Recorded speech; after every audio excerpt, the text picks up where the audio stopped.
ikalawang sulat ni Pablo sa mga taga-Korinto. Unang kabanata. Mula kay Pablo na apostol ni Kristo Jesus, ayon sa kalooban ng Diyos, kasama si Timoteo na ating kapatid. Mahal kong mga kapatid sa Iglesia ng Diyos diyan sa Korinto, kasama ang lahat ng mga pinabanal ng Diyos sa Akaya. Sumainyo nawa ang biyaya at kapayapaang galing sa Diyos na ating Ama at sa Panginoong Hesukristo. Pasasalamat sa Diyos. Purihin ang Diyos at Ama ng ating Panginoong Hesukristo.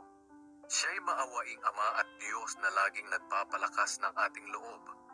Pinalalakas niya ang ating loob sa lahat ng ating paghihirap, para sa pamamagitan ng kalakasan ng loob na ibinigay sa atin ng Diyos, ay mapalakas din natin ang loob ng ibang naghihirap. Sapagkat kung gaano karami ang mga paghihirap natin dahil kay Kristo, ganoon din karaming beses niyang pinalalakas ang ating loob. Kung naghihirap man kami, ito'y para mapalakas ang inyong loob at para kayo'y maligtas. At kung pinalakas man ng Diyos ang aming loob, ito'y para mapalakas din ang loob ninyo. Nang sa ganoon ay makayanan ninyo ang mga paghihirap na tulad ng dinaranas namin. Kaya malaki ang aming pag-asa para sa inyo, dahil alam namin na kung naghihirap kayo tulad namin, palalakasin din ng Diyos ang inyong loob tulad ng sa amin. Mga kapatid, gusto naming malaman ninyo ang mga paghihirap na dinanas namin sa lalawigan ng Asya. Napakabigat ng mga dinanas namin doon. Halos hindi na namin nakayanan at nawalan na kami ng pag-asang mabuhay pa. Ang akala namin noon ay katapusan na namin. Ngunit nangyari ang lahat ng iyon para matuto kami na huwag magtiwala sa aming sarili, kundi sa Diyos na siyang bumubuhay ng mga patay. Iniligtas niya kami sa malagim na kamatayan at patuloy niya kaming ililigtas. At umaasa kami na patuloy niyang gagawin ito sa tulong ng inyong mga panalangin.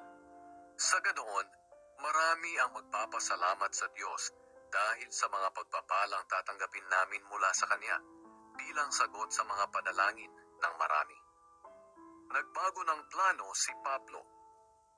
Isang bagay ang maipagmamalaki namin, namumuhay kaming matuwid at tapat sa harap ng lahat ng tao, lalong-lalo na sa inyo. Nagawa namin ito hindi sa pamamagitan ng karunungan ng mundo, kundi dahil sa biyaya ng Diyos. At pinatutunayan ng aming konsensya na talagang totoo itong aming ipinagmamalaki. Sapagkat wala kaming isinusulat sa inyo na hindi ninyo mabasa o maintindihan.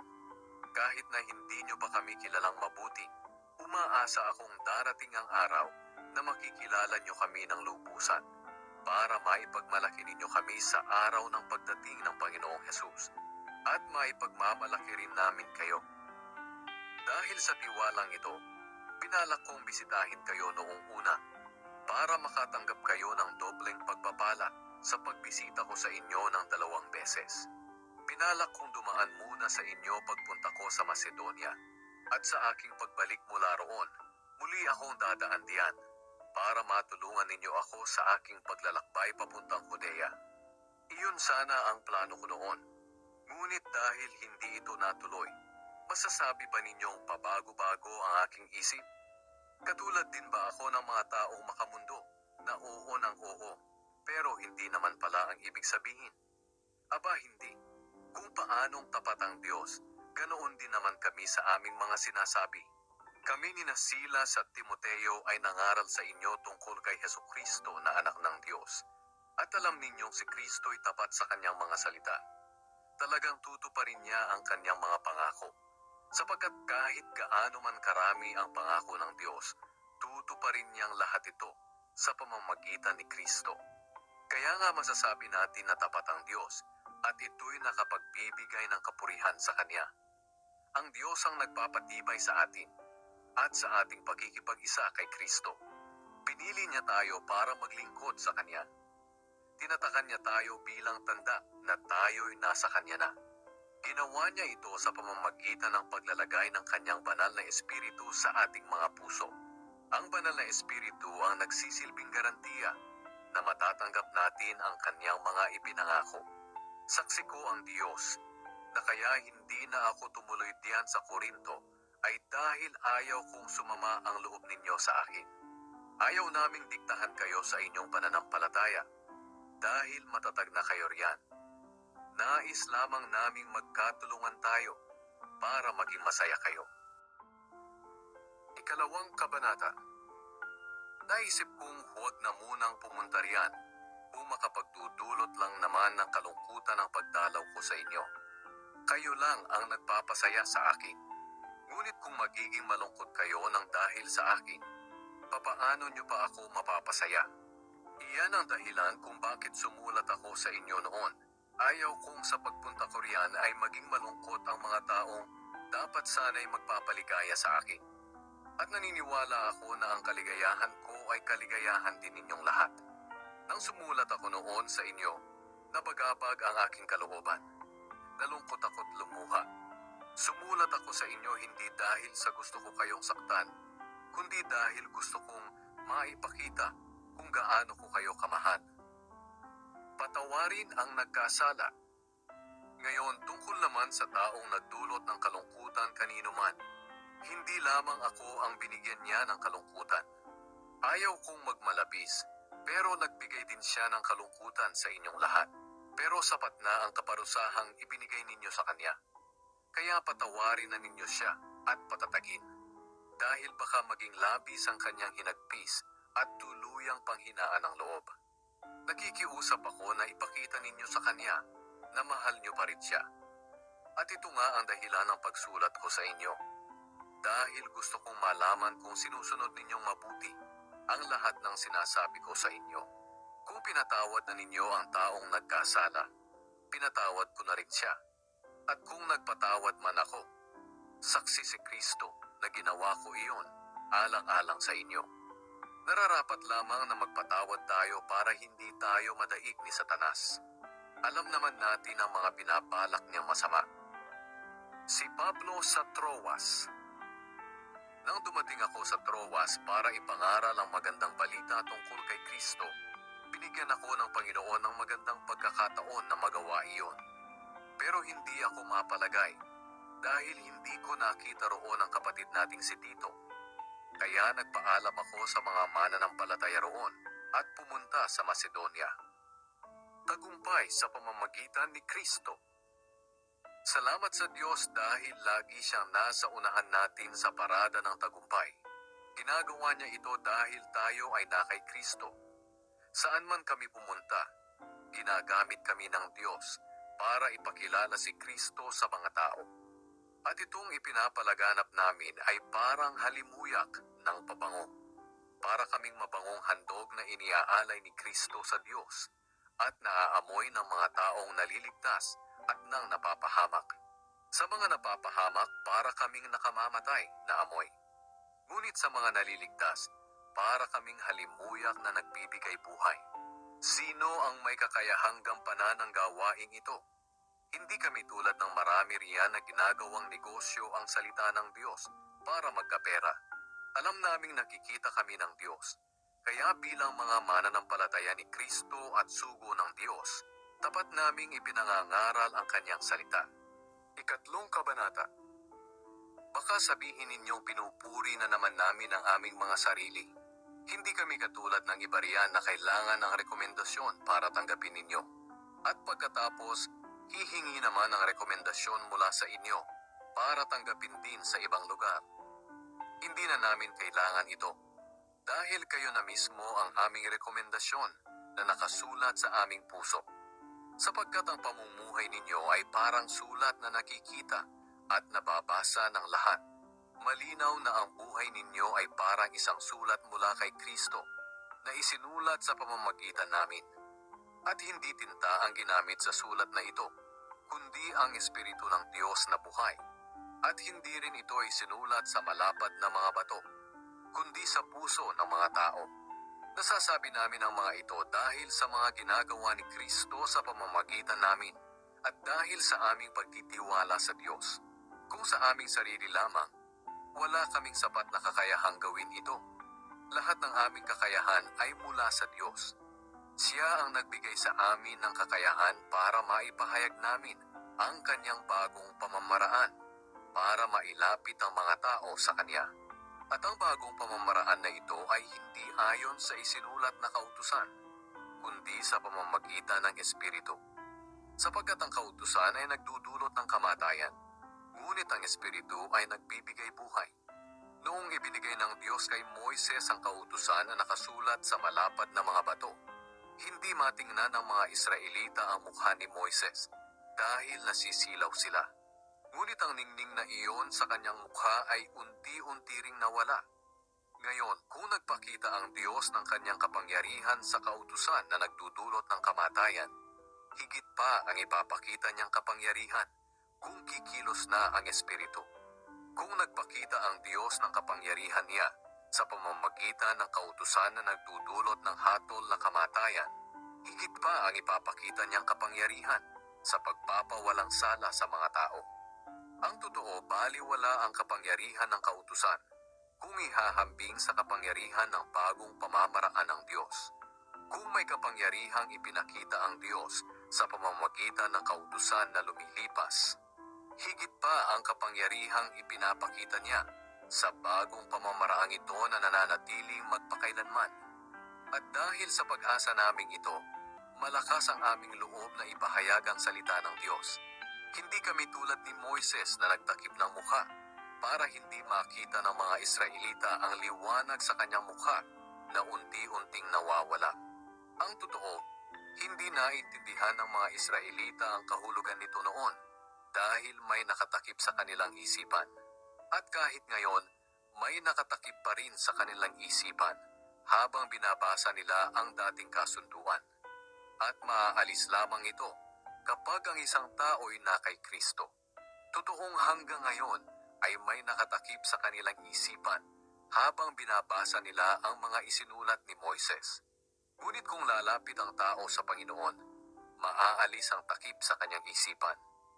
Ngayon, ang binabanggit ditong Panginoon ay ang banal na Espiritu. At kung ang Espiritu ng Panginoon ay nasa isang tao, malaya na siya.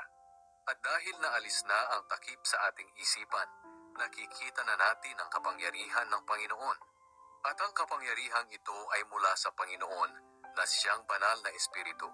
Ang siyang unti-unting bumabago sa atin hanggang tayo'y maging katulad niya. Ika-4 na kabanata. Kayamanan sa palayok. Dahil sa awa ng Diyos, pinili niya kami para ipahayag ang kanyang bagong pamamaraan sa pagpapawalang sala sa mga tao. Kaya naman hindi kami pinaghihinaan ng loob. Tinalikuran namin ang mga kahiya-hiya at patagong gawain. Hindi kami nandilin lang at hindi rin namin pinabaluktot ang salita ng Diyos. Pawang katotohanan ang ipinangangaral namin. Alam ito ng Diyos at malinis ang aming konsensya sa harap ng tao. Ngunit kung may mga hindi nakakaintindi sa magandang balita na aming ipinapahayag, ito ay ang mga taong napapahamak.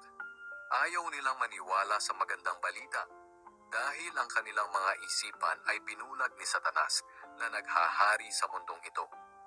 Binulag niya sila para hindi nila maintindihan ang magandang balita tungkol sa kapangyarihan ni Kristo na siyang larawan ng Diyos. Hindi namin ipinangangaral ang aming mga sarili, kundi si Jesucristo na siyang Panginoon. Naglilingkod kami sa inyo dahil kay Jesus, sapagkat ang Diyos na nagsabing, magkaroon ng liwanag sa kadiliman, ang siya ring nagbigay liwanag sa aming mga isipan para maunawaan namin ang kapangyarihan ng Diyos na nahayag kay Jesucristo.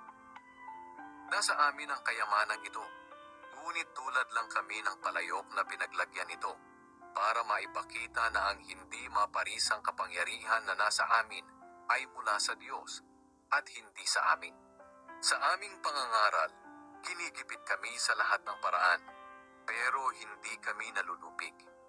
Kung minsan kami ay naguguluhan, pero hindi kami nawawalan ng pag-asa. Maraming umuusig sa amin, ngunit hindi kami pinapabayaan ng Diyos. Kung minsay sinasaktan kami, ngunit hindi tuluyang napapatay. Lagi kaming nasa bingit ng kamatayan tulad ng nangyari kay Jesus, para sa pamamagitan ng aming buhay ay makita rin ang buhay ni Jesus. Lagi kaming nasa bingit ng kamatayan dahil sa paglilingkod namin kay Jesus. Para sa pamamagitan ng aming katawang may kamatayan, makita ng lahat ang buhay ni Jesus. Maaaring mamatay kami dahil sa aming pangangaral, pero ito naman ang nagdudulot sa inyo ng buhay na walang hanggan. Sinasabi ng kasulatan, sumasampalataya ako, kaya nagsalita ako. Ganoon din ang aming ginagawa. Sumasampalataya kami, kaya nagsasalita kami. Sapagkat alam namin na ang Diyos na muling bumuhay sa Panginoong Jesus, ang siya ring bubuhay sa amin, tulad ng ginawa niya kay Jesus, at dadalhin niya tayong lahat sa kanyang piling.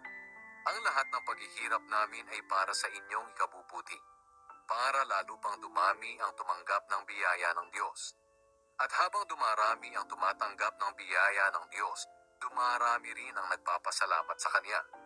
At dahil dito ay mapupuri siya. Iyan ang dahilan kung bakit hindi kami pinanghihinaan ng loob. Kahit na unti-unting humihina ang aming katawan, patuloy namang lumalakas ang aming espiritu. Sapagkat ang mga paghihirap na dinaranas namin sa mundong ito ay panandalian lamang, at hindi naman gaanong mabigat. At dahil sa aming mga paghihirap, may inihahandang gantimpala ang Diyos para sa amin na mananatili magpakailanman at hindi mapapantayan. Kaya hindi namin pinapahalagahan ang mga bagay na nakikita sa mundong ito, kundi ang mga bagay na hindi nakikita. Sapagkat ang mga bagay na nakikita ay panandalian lamang, pero ang mga bagay na hindi nakikita ay walang hanggan. Ikalimang kabanata, ang bagong katawan. Alam natin na ang ating katawang panlupa ay parang bahay na ating tinutuluyan habang nasa mundo pa tayo, at ito'y masisira. Ngunit alam din natin na may inihandang katawang panlangit ang Diyos para sa atin, na hindi mamamatay kailanman. Ang katawang ito ay ginawa ng Diyos at hindi ng tao. Dumaraing tayo sa ngayon, dahil pinananapikan nating maisuot na ang katawang panlangit. At kapag nangyari ito, hindi matatagpo ang hubad ang ating kaluluwa. Habang nandito pa tayo sa ating katawan, dumadaing tayo dahil sa mga paghihirap. Hindi dahil sa gusto na nating mamatay, kundi dahil sa gusto na nating magkaroon ng bagong katawan para mapalitan na ang katawang may kamatayan ng katawang walang kamatayan. Ang Diyos na rin ang siyang naghanda sa atin para tanggapin natin ang bagong katawan. At bilang katiyakan, ibinigay niya sa atin ang kanyang banal na espiritu. Kaya panatag ang aming kalooban kahit na alam namin na habang nabubuhay pa tayo sa ating katawan, ay wala pa tayo sa tahanan ng Panginoon. Sapagkat namumuhay tayo sa pananampalataya at hindi ayon sa mga bagay na nakikita. Hindi kami pinanghihinaan ng loob, kahit na mas gusto naming iwanan ang aming katawan at makapiling na ang Panginoon. Kaya naman sinisikap naming malugod ang Diyos sa amin, maging dito man o sa piling na niya, sapagkat haharap tayong lahat kay Kristo para hatulan. Tatanggapin ng bawat isa ang nararapat na kabayaran sa kanyang mga ginawa, mabuti man o masama, nang nabubuhay pa siya sa mundong ito. Nakabalik tayo sa Diyos dahil kay Kristo. Kaya nga dahil may takot kami sa Panginoon, ginagawa namin ang lahat para mahikayat ang mga tao na manumbalik sa Kanya. Alam ng Diyos ang tunay naming pagkatao, at umaasa akong alam din ninyo ito. Hindi dahil sa ibinibida na naman namin ang aming sarili, kundi dahil gusto namin na may maipagmalaki kayo tungkol sa amin, para may maisagot kayo sa mga taong pumupuri lamang sa mga bagay na panlabas at hindi sa nilalaman ng puso. Kung magmukha man kaming nasisiraan ng bait, ito'y para sa Diyos. At kung kami naman ay matino, ito'y para sa inyong kapakanan. Sapagkat ang pag-ibig ni Kristo ang siyang nag-uudyok sa amin na sundin ang kanyang kalooban. Kumbinsido kami na namatay si Kristo para sa lahat, kaya maituturing din na namatay ang lahat. Namatay siya para sa lahat, para ang lahat ng nabubuhay ngayon ay hindi na mamumuhay para sa sarili, kundi para sa Kanya na namatay at nabuhay para sa kanila. Kaya ngayon, hindi na namin tinitingnan ng mga tao ayon sa batayan ng mga hindi kumikilala sa Diyos. Noong una ganoon ang pagtingin namin kay Kristo, pero hindi na ngayon. Ang sinumang na kay Kristo ay isa ng bagong nilalang. Wala na ang dati niyang pagkatao. Binago na siya. Ang lahat ng ito ay gawa ng Diyos na nagpanumbalik sa atin sa Kanya sa pamamagitan ni Kristo. At ibinigay niya sa amin ang tungkuling papanumbalikin ng mga tao sa Kanya. At ito nga ang aming ibinabalita. Pinapanumbalik ng Diyos ang mga tao sa Kanya sa pamamagitan ni Kristo. At hindi na ibinibilang na laban sa kanila ang kanilang mga kasalanan. At kami ang Kanyang pinagkatiwalaan na magpahayag ng mensaheng ito. Kaya nga mga sugo kami ni Kristo, at sa pamamagitan namin, nakikiusap ang Diyos sa inyo na manumbalik na kayo sa Kanya. Kailan may hindi nagkasala si Kristo, ngunit alang-alang sa atin, itinuring siyang makasalanan para sa pamamagitan niya ay maituring tayong matuwid ng Diyos. Ika-6 na kabanata. Bilang mga katuwang sa gawain ng Diyos, nakikiusap kami sa inyo na huwag ninyong baliwalain ang biyaya ng Diyos na inyong natanggap, sapagkat sinabi ng Diyos, "Dininig kita sa tamang panahon, at tinulungan kita sa araw ng kaligtasan." Kaya makinig kayo, ngayon na ang tamang panahon, ngayon na ang araw ng kaligtasan. Hindi kami gumagawa ng kahit ano na ikatitisod ng ibang tao, para hindi mapintasan ang paglilingkod namin sa Diyos. Sa lahat ng aming ginagawa, sinisikap naming ipakita na kami ay totoong mga lingkod ng Diyos. Tinitiis namin ang anumang hirap, pasakit at kagipitan. Nakaranas kami ng pambubugbog, pagkakakulong, at panggugulo ng mga tao. Nagsikap kami ng husto, at kung minsan ay wala pang tulog at wala ring pagkain.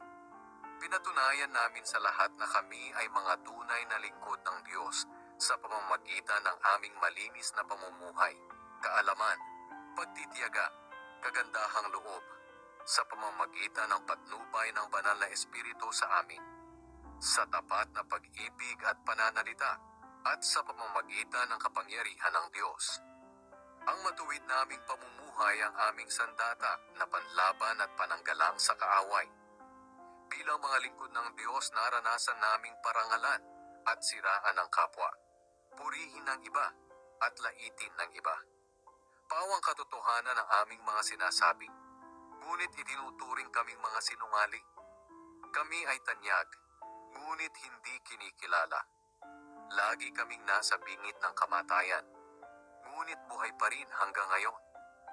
Dinidisiplina kami ng Diyos, pero hindi pinapatay. May mga nagpapalungkot sa amin, ngunit lagi pa rin kaming masaya. Mahirap lang kami, ngunit marami kaming pinapayaman. Kung tungkol sa mga bagay dito sa mundo, wala kaming masasabing amin. Ngunit ang totoo, kami ang nagmamay-ari sa lahat ng mga bagay. Mga taga-Korinto, naging tapat kami sa aming pananalita sa inyo dahil mahal na mahal namin kayo. Hindi kami nagkulang sa pagmamahal sa inyo. Kayo ang nagkulang sa pagmamahal sa amin. Nakikiusap ako sa inyo tulad ng isang ama sa kanyang mga anak. Mahalin ninyo ako tulad ng pagmamahal ko sa inyo. Huwag makikiisa sa mga hindi mananampalataya. Huwag kayong makiisa sa mga hindi mananampalataya, sapagkat hindi maaaring magkaisa ang kabutihan at kasamaan. Gaya ng liwanag at dilim, hindi rin sila maaaring magsama.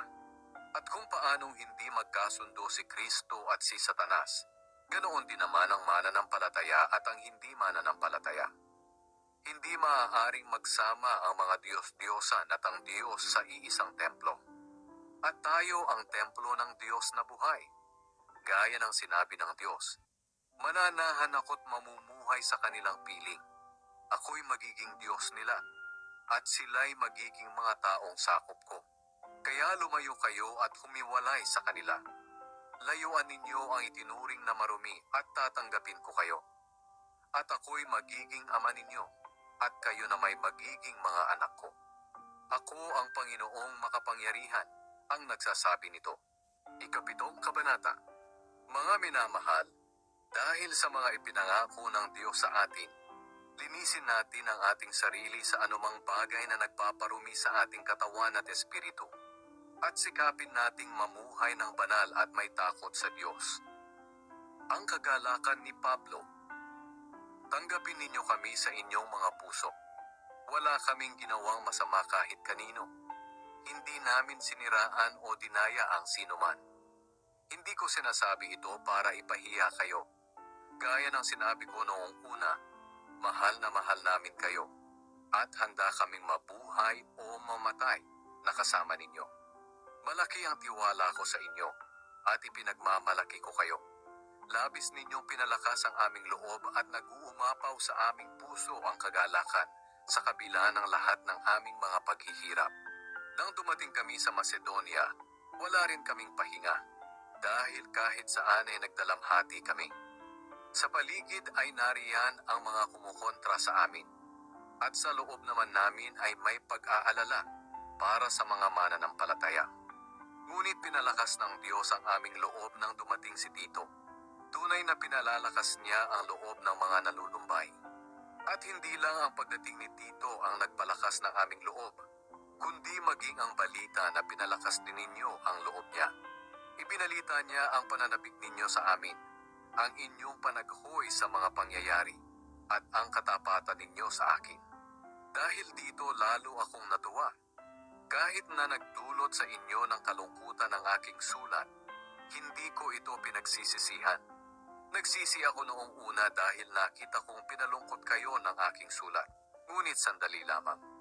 Ngunit masaya ako ngayon. Hindi dahil malungkot kayo, kundi dahil naging paraan iyon para magsisi kayo. At iyan nga ang nais ng Diyos na mangyari. Kaya hindi nakasama sa inyo ang aking mga sinulat. Sapagkat ang kalungkutang ayon sa kalooban ng Diyos ay nagdadala sa atin sa pagsisisi at nagdudulot ng kaligtasan. Hindi pinagsisihan ang ganitong kalungkutan, ngunit ang kalungkutan ng mga taong makamundo ay nagdadala sa kanila sa kamatayan. Tingnan ninyo ang idinulot ng kalungkutang ayon sa kalooban ng Diyos. Naging masigasig kayong patunayan na wala kayong kasalanan tungkol sa mga bagay na sinasabi ko sa inyo. Nagalit kayo sa gumawa ng kasalanang iyon, at natakot sa maaaring idulot nito. Naging masigasig kayong maibalik ang dati nating samahan. Pinarusahan ninyo ang nagkasala, at pinatunayan ninyo sa lahat ng paraan na wala kayong kinalaman sa kasalanang iyon. Ang dahilan ng pagsulat ko ay hindi para tuligsain ang nagkasala o ipagtanggol ang ginawa niya ng kasalanan, kundi para maipakita ninyo sa presensya ng Diyos kung gaano kayo katapat sa amin. At dahil dito pinalakas ninyo ang aming loob, at lalo pa kaming sumigla nang makita naming masaya si Tito dahil sa kasiyahang naranasan niya sa inyong piling. Ipinagmalaki ko kayo sa kanya, at napatunayan niyang totoo ang sinabi ko sa kanya tungkol sa inyo. Kaya hindi ako napahiya. At sa tuwing naaalala ni Tito ang inyong pagkamasunurin at ang inyong pagtanggap at paggalang, lalo kayong napapamahal sa kanya. At masaya naman ako dahil mapagkakatiwalaan ko kayo ng lubos. Ikawalong kabanata. Ang pagtutulungan ng mga Kristiyano. Ngayon mga kapatid, nais kong malaman ninyo ang ginawa ng mga iglesia sa Macedonia dahil sa biyaya ng Diyos sa kanila. Kahit na dumaranas sila ng maraming pagsubok, masayang masaya pa rin sila. Kaya nga naging lubos silang mapagbigay sa kabila ng kanilang matinding kahirapan. Makapagpapatotoo ako sa inyo na kusang loob silang nagbigay at higit pa nga sa kanilang makakaya. Sapagkat sila na mismo ang paulit-ulit na nakiusap sa amin na bigyan sila ng pagkakataong makatulong sa mahihirap na mga mananampalataya. At higit pa nga sa aming inaasahan ang kanilang ginawa, dahil una sa lahat, inialay nila ang kanilang mga sarili sa Panginoon at sa amin, ayon sa kalooban ng Diyos. Dahil sa kanilang ginawa ay pinakiusapan namin si Tito na bumalik sa inyo at tapusin ang inumpisahan niyang pangungulekta ng inyong tulong para sa mga kapatid sa Judea. Kayong mga nasa Korinto ay nangunguna sa lahat ng bagay. Malakas ang inyong pananampalataya. Magaling kayong magturo. Marami kayong alam. Masipag sa paglilingkod sa Diyos. At malaki ang inyong pag-ibig sa amin. Kaya gusto namin na manguna rin kayo sa pagbibigay. Hindi sa inuutusan ko kayo. Sinasabi ko lamang sa inyo ang ginagawang pagtulong ng iba para maipakita rin ninyo sa amin na tunay ang inyong pagmamahal. Sapagkat alam naman ninyo ang biyayang ipinakita ng ating Panginoong Hesukristo na kahit na mayaman siya doon sa langit, ay nagpakadukha siya dito sa mundo, alang-alang sa atin. Para sa pamamagitan ng kanyang kahirapan, ay maging mayaman tayo. Kaya ito ang maipapayo ko sa inyo. Makabubuti kung ipagpapatuloy ninyo ang inumpisahan ninyong pagbibigay noong nakaraang taon. Kayo ang unang nakaisip nito, at kayo rin ang unang nagsagawa. Kaya ituloy ninyo ito. Pagsikapan ninyong tapusin ang gawain na masigasig ninyong inumpisahan, at magbigay kayo sa abot ng inyong makakaya. Sapagkat kung kusang loob ang inyong pagbibigay, tatanggapin ng Diyos ang anumang makayanan ninyo. Hindi niya kayo pinagbibigay ng hindi ninyo kaya. Hindi ko sinasabi na magbigay kayo para guminhawa ang iba, at kayo naman ang maghirap, kundi para magkaroon ng pagkakapantay-pantay sa ating kalagayan. Sa ngayon ay masagana kayo, kaya nararapat lamang na tulungan ninyo ang nangangailangan. Sa panahon na kayo naman ang mangailangan, at sila ang masagana, sila naman ang tutulong sa inyo. Sa ganoon magkakapantay-pantay ang kalagayan ng isa't isa. Ayon nga sa kasulatan, ang nagtipon ng marami ay hindi sumobra, at ang nagtipon ng kaunti ay hindi naman kinulang. Nagpapasalamat kami sa Diyos na ipinadaman niya sa puso ni Tito ang pagmamalasakit sa inyo, na tulad ng pagmamalasakit namin sa inyo. Sapagkat hindi lang siya sumang-ayon sa aming pakiusap, kundi siya na rin mismo ang may gustong pumunta riyan. Pasasamahin namin sa kanya ang isa sa mga kapatid natin na kilala sa lahat ng iglesia, dahil sa paglilingkod niya para sa magandang balita. Hindi lang iyan, siya rin ang pinili ng mga iglesia na sumama sa amin para magdala ng tulong sa mga nangangailangan, nang sa ganoon ay maparangalan ng Panginoon at maipakita namin na talagang gusto naming makatulong. Isinusugo namin siya kasama si Tito dahil nais naming maiwasang may masabi ang iba tungkol sa pangangasiwa namin sa malaking tulong na ito. Sapagkat sinisikap naming gawin ang tama, hindi lamang sa paningin ng Panginoon, kundi maging sa paningin ng tao.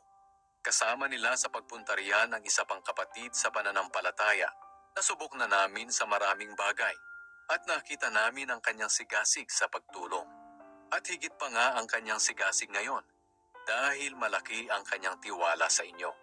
Tungkol naman kay Tito, siya ang kasama at katulong ko sa aking mga gawain diyan sa inyo. Tungkol naman sa mga kapatid na kasama niya, sila ang mga kinatawan ng mga iglesia. Ang kanilang pamumuhay ay isang karangalan para kay Kristo. Kaya ipakita ninyo sa kanila ang inyong pagmamahal para mapatunayan nila na talagang totoo ang pagmamalaki namin sa inyo. At malaman din ito ng ibang iglesia sa pamamagitan nila. Ikasyam na kabanata. Hindi ko na kinakailangang sumulat pa sa inyo tungkol sa pagtulong sa mga pinabanalang Diyos sa Judea, dahil alam ko namang gustong-gusto ninyong tumulong. Ipinagmamalaki ko pa nga ito sa mga taga-Macedonia. Sinasabi ko sa kanila na mula pa noong nakaraang taon, kayong mga taga-Akaya ay handa nang magbigay ng tulong, at ito nga ang nagtulak sa karamihan sa kanila na magbigay din. Kaya nga pinauna ko na riyan sina Tito, para matiyak na handa na kayo sa inyong tulong gaya ng ipinagmalaki ko sa mga taga-Macedonia. Sa ganoon, hindi nila masasabi na walang kwenta ang pagmamalaki namin tungkol sa inyo. Sapagkat kung dumating ako riyan kasama ang ilang mga taga-Macedonia, at makita nilang hindi pa pala kayo handa sa inyong ibibigay gaya ng sinabi ko sa kanila, mapapahiya ako, at pati na rin kayo. Kaya nga naisip kong paunahin ang mga kapatid na ito sa akin, para habang hindi pa ako nakakarating, ay malikom na ang inyong mga ipinangakong tulong. At sa ganitong paraan makikita ng mga tao na kusang loob ang inyong pagbibigay at hindi dahil napilitan lamang. Tandaan ninyo ito, ang naghahasik ng kaunti ay umaani ng kaunti, at ang naghahasik ng marami ay umaani ng marami. Ang bawat isa sa inyo ay magbigay ng ayon sa sariling kapasyahan, nang walang pag-aatubili at hindi sa pilitan. Dahil mahal ng Diyos ang mga nagbibigay ng may kagalakan. At magagawa ng Diyos na ibigay sa inyo ang higit pa sa inyong mga pangangailangan, para sa lahat ng panahon ay maging sapat kayo sa lahat ng bagay. At lagi ninyong matutulungan ang iba. Gaya ng sinasabi sa kasulatan, namigay siya sa mga dukha, kailanman ay hindi makakalimutan ang kanyang mabubuting gawa. Ang Diyos na nagbibigay ng binhi sa magsasaka at tinapay na makakain, ang siya ring magbibigay ng inyong mga pangangailangan para lalo pa kayong makatulong sa iba. Pasasaganain kayo ng Diyos sa lahat ng bagay para lagi kayong makatulong sa iba. At marami ang magpapasalamat sa Diyos dahil sa tulong na ipinapadala ninyo sa kanila sa pamamagitan namin. Dahil sa inyong pagbibigay, hindi lamang ninyo tinutugunan ang pangangailangan ng mga mananampalataya na nasa Judea, kundi magiging dahilan din ito para marami ang magpasalamat sa Diyos. Sapagkat pinatutunayan ninyo sa inyong pagtulong na sinusunod ninyo ang magandang balita tungkol kay Kristo na inyong pinaniniwalaan. At dahil sa pagtulong ninyo sa kanila at sa iba pa, papupurihan nila ang Diyos. Buong puso silang mananalangin para sa inyo, dahil sa dakilang biyaya ng Diyos na ipinamalas niya sa inyo. Pasalamatan natin ang Diyos sa kanyang kaloob na hindi natin kayang ipaliwanag. Ikasampung kabanata, ang sagot ni Pablo sa mga kumakalaban sa kanya. Mayroong mga nagsasabi sa inyo na akong si Pablo ay matapang lamang sa sulat, pero maamo kapag harap-harapan. Nakikiusap ako sa inyo ng may kababaang loob tulad ni Kristo, na huwag sana ninyo akong piliting magpakita ng tapang pagdating ko riyan. Sapagkat handa kong harapin ang nagsasabi sa inyo na makamundo raw ang pamumuhay namin. Kahit na namumuhay kami rito sa mundo, hindi kami nakikipaglaban sa mga kumukontra sa katotohanan ng ayon sa pamamaraan ng mundo. Sa halip ang kapangyarihan ng Diyos ang aming armas. Iyon ang aming ginagamit na panlaban sa mga maling pangangatuwiran ng mga taong mapagmataas at ayaw maniwala sa mga turo ng Diyos.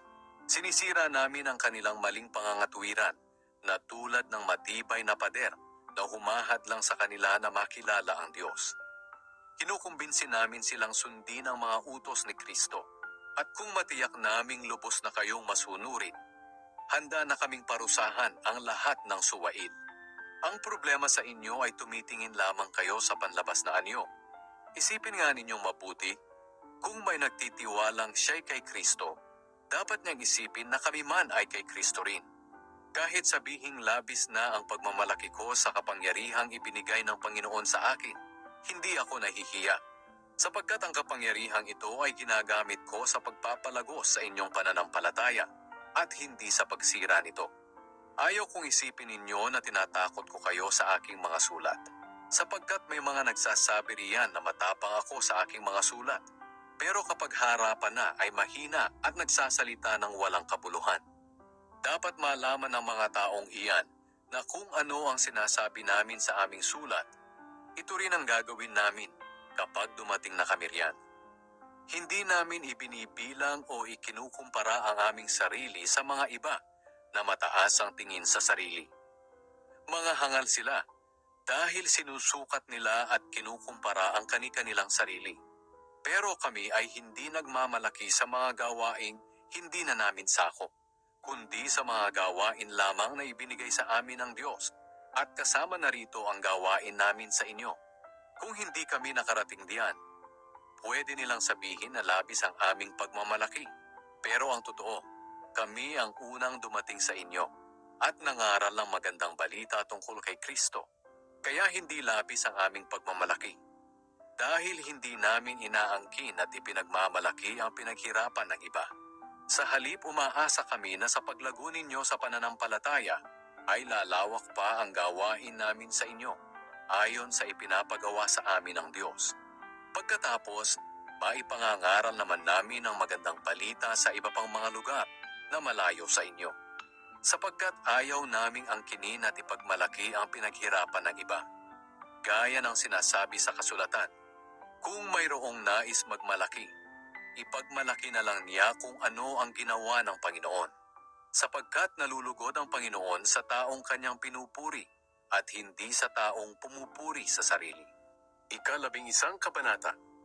Si Pablo at ang mga nagkukunwaring apostol, ipagpaumanhin ninyo kung ngayon ay magsalita ako na parang hangal. Makadiyos na pagseselos kasi ang nararamdaman ko para sa inyo. Sapagkat tulad kayo ng isang dalagang birhen na ipinangako kong ipapakasal sa isang lalaki, si Kristo. Pero nag-aalala ako na baka malin lang kayo tulad ni Eva, na nalin lang ng ahas, at mawala ang inyong taus-pusong hangaring sumunod kay Kristo. Sapagkat madali kayong napapaniwala ng kahit sinong dumarating diyan na nangangaral ng ibang Jesus kaysa sa aming ipinangaral sa inyo. At tinatanggap din ninyo ang ibang uri ng espiritu at ang kanilang sinasabing magandang balita na iba kaysa sa inyong tinanggap sa amin. Sa tingin ko, hindi naman ako huli sa mga nagsasabi riyan na magagaling daw sila na mga apostol. Maaaring hindi ako magaling magsalita, pero sapat naman ang karunungan ko sa katotohanan. At iyan ay naipakita namin sa inyo sa lahat ng aming pagtuturo. Hindi ako humingi ng bayad nang ipangaral ko sa inyo ang magandang balita mula sa Diyos, kundi nagtrabaho ako para matulungan ko kayo sa inyong buhay espiritual. Masama ba ang ginawa kong ito? Tumanggap ako ng tulong mula sa ibang iglesia noong ako'y naglilingkod sa inyo. Parang ninakawan ko sila. Matulungan lamang kayo. At noong kinapos ako sa aking mga pangangailangan habang kasama ninyo, hindi ako naging pabigat kanino man sa inyo. Ang ating mga kapatid na dumating mula sa Macedonia ang nagbigay ng aking mga pangangailangan. Iniwasan kong maging pabigat sa inyo, at iyan ang palagi kong gagawin. Hindi ako titigil sa pagmamalaki sa lahat ng lugar sa Akaya, na hindi ako naging pabigat sa inyo. Totoo ang sinasabi kong ito, dahil nasa akin si Kristo. Pero baka isipin ninyo, na kaya hindi ako humihingi ng tulong sa inyo, ay dahil sa hindi ko na kayo mahal. Hindi totoo iyan. Alam ng Diyos na mahal ko kayo. Pero patuloy kong paninindigan ang sinasabi ko ngayon, na hindi ako hihingi ng tulong sa inyo, para hindi masabi ng mga nagpapaka-apostol na sila'y katulad namin kung maglingkod. Sapagkat ang mga taong iyan ay hindi naman mga tunay na apostol, kundi mga manlilinlang, at nagpapanggap lang na mga apostol ni Kristo. At hindi naman iyan nakapagtataka, dahil maging si Satanas ay nagkukunwaring anghel ng Diyos na nagbibigay liwanag. Kaya hindi rin nakapagtataka na ang kanyang mga alagad ay magkunwari ding mga alagad ng katuwiran. Pero darating ang araw na parurusahan sila sa lahat ng kanilang mga ginagawa. Ang mga paghihirap ni Pablo bilang apostol. Inuulit ko, huwag ninyong isipin na isa akong hangal. Pero kung ganyan ang tingin ninyo sa akin, hindi na bale. Basta hayaan ninyo akong magmalaki ng kahit kaunti. Kung sa bagay, kung ipagmamalaki ko ang aking sarili, hindi ito galing sa Panginoon, at para akong hangal. Pero dahil sa marami riyan ang nagmamalaki tulad ng mga taong makamundo, magmamalaki rin ako. Sinasabi ninyong matatalino kayo, pero hinahayaan lamang ninyong diktahan kayo ng mga hangal. Sa katunayan, hinahayaan lang ninyo na alipinin kayo, agawan ng mga ari-arian, pagsamantalahan, pagmataasan at hamakin. Nakakahiyamang aminin na mahihina kami, pero hindi namin kayang gawin ang mga iyan. Kung may magmamalaki riyan, magmamalaki rin ako, kahit na magmukha akong hangal sa sinasabi ko. Ipinagmamalaki ba nilang sila'y mga Hudyo, mga Israelita, at kabilang sa lahi ni Abraham? Ako rin. Sila ba'y mga lingkod ni Kristo?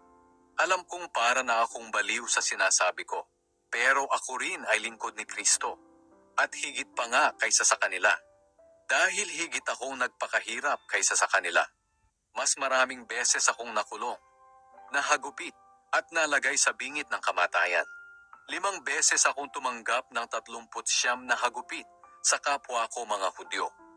3 beses akong pinaghahampas ng mga sundalong Romano. Minsan na rin akong pinagbabato ng mga Hudyo. 3 beses kong naranasan na lumubog ang sinasakyang barko. At minsay buong araw at gabi akong palutang-lutang sa dagat. Sa aking paglalakbay sa iba't ibang lugar, nalagay ako sa panganib. Sa pagtawid sa mga ilog, sa mga tulisan, sa kapwa ko mga Hudyo, sa mga hindi Hudyo, sa mga lungsod, sa mga ilang, sa dagat, at sa mga taong nagpapanggap na mga kapatid kay Kristo. Naranasan ko rin ang sobrang hirap at pagod, at kawalan ng tulog. Naranasan ko ang magutom, mauhaw, kadalas ay walang makain, at naranasan kong ginawin dahil sa kakulangan ng maisusuot. Maliban sa iba pang mga karanasan na hindi ko nabanggit, inaalala ko pa araw-araw ang kalagayan ng lahat na iglesia. Kung may nanghihina sa pananampalataya, nalulungkot ako. At kung may nagkakasala, naghihirap ang kalooban ko. Kung kailangan kong magmalaki, ang ipagmamalaki ko ay ang aking mga kahinaan. Hindi ako nagsisinungaling. At alam iyan ng Diyos at Ama ng ating Panginoong Hesus. Purihin siya magpakailanman. Noong ako'y nasa lungsod ng Damascus, pinabantayan ng gobernador na sakop ni Haring Aretas ang pintuan ng lungsod para dakpin ako. Ngunit inilagay ako ng aking mga kasama sa isang kaing at ibinaba sa labas ng pader ng lungsod, kaya nakatakas ako. 12 kabanata. Ang mga ipinahayag ng Diyos kay Pablo. Napilitan akong magmalaki, kahit na alam kong wala akong mapapala dito.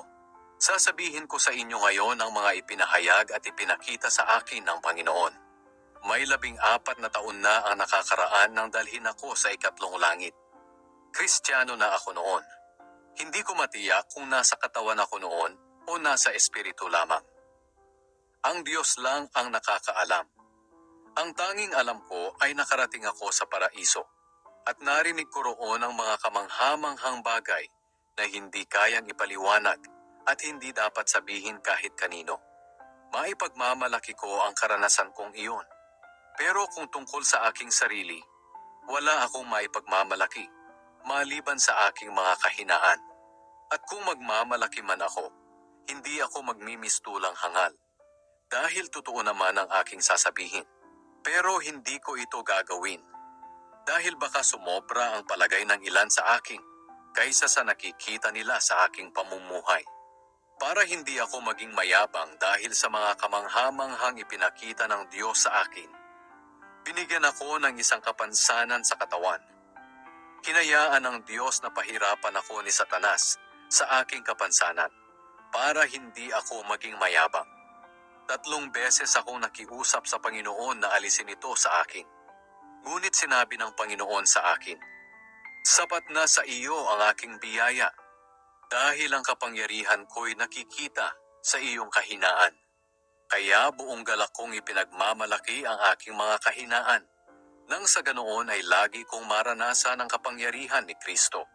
Dahil dito maligaya ako sa aking kahinaan, sa mga panlalait sa akin, sa mga pasakit, panguusig, at sa mga paghihirap alang-alang kay Kristo. Sapagkat kung kailan ako mahina, saka naman ako pinalalakas ng Diyos. Ang malasakit ni Pablo sa mga taga-Korinto. Para akong hangal sa aking pagmamalaki, pero kayo na rin ang nagtulak sa akin para gawin ito. Dapat sana'y pinuri ninyo ako sa mga nagpapanggap na mga apostol, pero hindi ninyo ito ginawa. Kahit na wala akong maipagmamalaki sa aking sarili, hindi naman ako nahuhuli sa mga taong iyan na magagaling daw na mga apostol. Pinatunayan ko sa inyo na ako'y tunay na apostol sa pamamagitan ng mga himala, kababalaghan, at iba pang mga kamanghamanghang gawain. Kung ano ang mga ginawa ko riyan sa inyo, ganoon din ang ginawa ko sa ibang mga iglesia, maliban na lamang sa hindi ko paghingi ng tulong sa inyo. Kung sa inyo'y isa itong pagkakamali, patawarin sana ninyo ako. Handa na ako ngayong dumalaw sa inyo sa ikatlong pagkakataon. At tulad ng dati, hindi ako hihingi ng tulong sa inyo. Dahil kayo ang gusto ko at hindi ang inyong ari-arian. Para ko kayong mga anak. Di ba't ang mga magulang ang nag-iipon para sa kanilang mga anak at hindi ang mga anak para sa mga magulang? Ang totoo, ikaliligaya kong gugulin ang lahat at ialay pati ang aking sarili para sa inyo. Ngunit bakit katiting lang ang isinusukli ninyo sa sobra-sobrang pagmamahal ko sa inyo? Sumasang-ayon kayo na hindi nga ako naging pabigat sa inyo. Pero may nagsasabi pa rin na nilinlang ko kayo at dinaya sa ibang paraan. Pero paano? Alam naman ninyong hindi ako nagsamantala sa inyo sa pamamagitan ng mga kapatid na pinapunta ko riyan. Noong pinapunta ko sa inyo si Tito, kasama ang isang kapatid, nagsamantala ba siya sa inyo? Hindi, sapagkat iisang espiritu ang aming sinusunod at iisa ang aming layunin.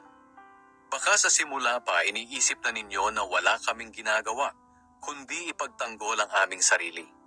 Aba hindi.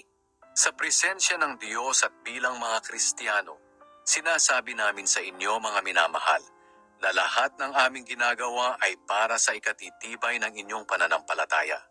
Nag-aalala ako na baka pagdating ko riyan, ay makita ko kayong iba sa aking inaasahan, at makita rin ninyo akong iba sa inyong inaasahan. Baka madatnan ko kayong nag-aaway-away, nag-iinggitan, nagkakagalit, nagmamaramot, nagsisiraan, nagchichismisan, nagpapayabangan, at nagkakagulo. Nag-aalala ako na baka pagdating ko riyan ay ipahiya ako ng aking Diyos sa inyong harapan. At baka maging malungkot ako dahil marami sa inyo ang nagkasala na hanggang ngayon ay hindi pa nagsisisi sa kanilang kalaswaan, sexual na imoralidad, at kahalayan. 13 kabanata, pangwakas na mga bilin at mga pangangamusta. Ito na ang pangatlong pagdalaw ko sa inyo. Sinasabi sa kasulatan, ang anumang kaso ng isa laban sa kapwa ay dapat patotohanan ng 2 o 3 saksi. Ngayon, binabalaan ko ang mga nagkasala noon, pati na rin ang lahat, na walang sino mang makakaligtas sa aking pagdidisiplina. Sinabi ko na ito noong pangalawang pagbisita ko riyan, at inuulit ko ngayon, habang hindi pa ako nakakarating. Gagawin ko ito para patunayan sa inyo na si Kristo ay nagsasalita sa pamamagitan ko. Dahil ito rin ang hinahanap ninyo sa akin. Hindi siya mahina sa pakikitungo sa inyo, kundi makapangyarihan. Kahit nagpakababa siya nang ipako sa krus, nabubuhay siya ngayon sa kapangyarihan ng Diyos. Ganoon din naman, nagpapakababa rin kami bilang mga mananampalataya ni Kristo. Pero nabubuhay kami sa kapangyarihan ng Diyos para makapaglingkod sa inyo. Suriin ninyo ang inyong sarili. Kung talagang may pananampalataya kayo kay Kristo, tingnan ninyong mabuti ang inyong sarili. Hindi nyo ba alam na si Kristo ay nasa inyo, maliban na lang kung hindi kayo tunay na mananampalataya? Umaasa akong makikita ninyo na tunay kaming mga apostol ni Kristo. Ipinapanalangin namin sa Diyos na hindi kayo gagawa ng kahit anumang masama. Ginagawa namin ito hindi para ipakita sa mga tao na sinusunod ninyo ang aming mga itinuturo, kundi para patuloy kayong gumawa ng tama. Kahit sabihin man nilang hindi kami tunay na mga apostol. Kailanman ay hindi kami gagawa ng labag sa katotohanan, kundi ang naaayon lamang sa katotohanan. Nagagalak kami dahil sa aming pagpapakumbaba ay naging matatag kayo sa inyong pananampalataya, at ipinapanalangin namin na walang makitang kapintasan sa inyo. Kaya nga isinusulat ko ito ngayon habang wala pa ako riyan. Para pagdating ko, hindi ko na kailangang maging marahas sa paggamit ng kapangyarihang ibinigay ng Panginoon sa akin. Sapagkat nais kong gamitin ang kapangyarihang ito para sa inyong ikabubuti at hindi sa inyong ikapapahamak. Hanggang dito na lamang mga kapatid, at paalam na sa inyo. Sikapin ninyo na walang makitang kapintasan sa inyo, at sundin ninyo ang mga payo ko. Magkaisa kayo, at mamuhay ng payapa. Nang sa ganoon, Ang Diyos na pinanggagalingan ng pag-ibig at kapayapaan ay isa sa inyo. Magbatian kayo bilang mga magkakapatid kay Kristo. Kinukumusta kayong lahat ng mga mananampalataya rito. Naway sumainyong lahat ang biyaya ng ating Panginoong Hesukristo, ang pag-ibig ng Diyos, at ang pakikipag-isa ng banal na Espiritu.